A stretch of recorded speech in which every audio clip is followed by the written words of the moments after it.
Junji Ito is one of the most, if not the most, popular horror manga artists in the US. And for good reason, too. He excels at psychological, body, and cosmic terror, often dabbling in the unknowable and uncontrollable. Many of his stories focus on the helplessness and sheer terror his main characters face throughout their story. There aren't happy endings, no easy solutions. All his stories focus on a small human part of an unthinkably large inhuman whole. And no other story of his exemplifies this as much as Uzumaki. I've never been into reading horror, mostly just watching scary movies and playing scary games, but when I heard of Junji Ito's work, especially after watching Super Eyepatch Wolf's video on him, I knew when I saw Uzumaki in my local Barnes & Noble that I had to check it out. And it is a masterpiece. One of the best parts of Uzumaki is how Junji Ito frames his characters within the story. You have the two protagonists, Kirie and Shuichi, both of whom, over the course of the story, begin to truly understand their terrifying situation while still barely knowing why it's happening or how. This situation being the curse of the spiral. It starts out with Shuichi's parents dying in awful ways because of their separate obsessions with the spiral, with some of the most chilling imagery I've seen in a piece of fiction. Then, Uzumaki just spirals out of control. Literally. Kirie herself being the prime target of the spiral many times throughout the story. As the town is destroyed more and more by this terrifying and unexplainable force, it all comes to the ultimate conclusion, where the town itself is rebuilt into a spiral, and its people are now tangled with one another in a nightmarish abomination. Okay, so fair warning, spoilers ahead for the ending of Uzumaki, you've been warned. When the main characters finally reach the center of town in search of Kirie's parents, they find a giant spiral staircase. Shuichi is knocked down into this giant hole by one of the spiral-fied people, and Kirie hurries on to make sure he's okay. After finally reaching the bottom, Junji Ito really shows off his knack of drawing absolutely horrifying and unexplainable scenes, where we see this ancient ruins made purely of spirals, with the ground being made of the people of the town who fell to this curse, which was basically everyone. As Kirie walks through this hellscape, she finds her parents, and they're seemingly frozen in time, having become part of the spiral in each other's arms. This moment really hit me, as I was really rooting for Kirie's parents to be okay. But that's something else Ito is really good at. Taking your hopes up, making you think things will be okay, and then crushing them. Kirie then finds Shuichi. He's alive, but his legs are broken. He can't go on, and he tells Kirie to go on without him.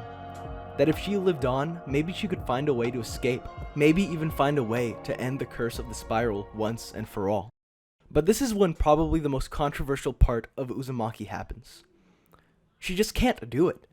Him being her boyfriend, him being one of the only people who truly understands what she's been through. She loves him, and she can't stand to leave him. And she tells him that she gives up too. She has to give up, and lays with him.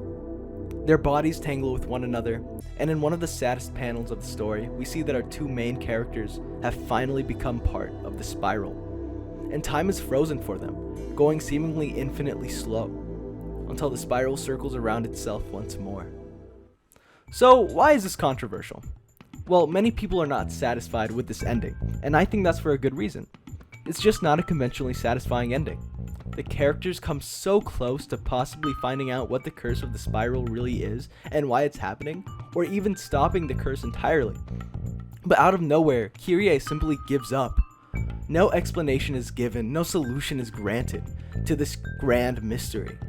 Even though the characters understand the nature of the spiral, they still have no clue of its origins or even its true purpose.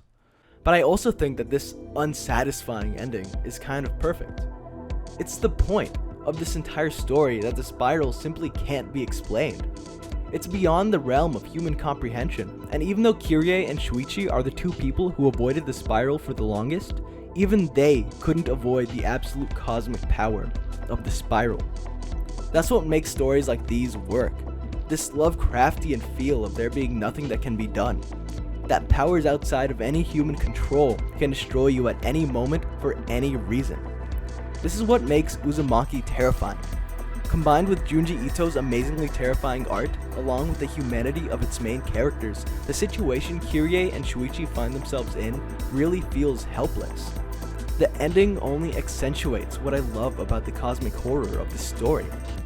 Kyrie just found out that she lost her parents, the Spiral, and if she left Shuichi, she would have been leaving the last person she loved.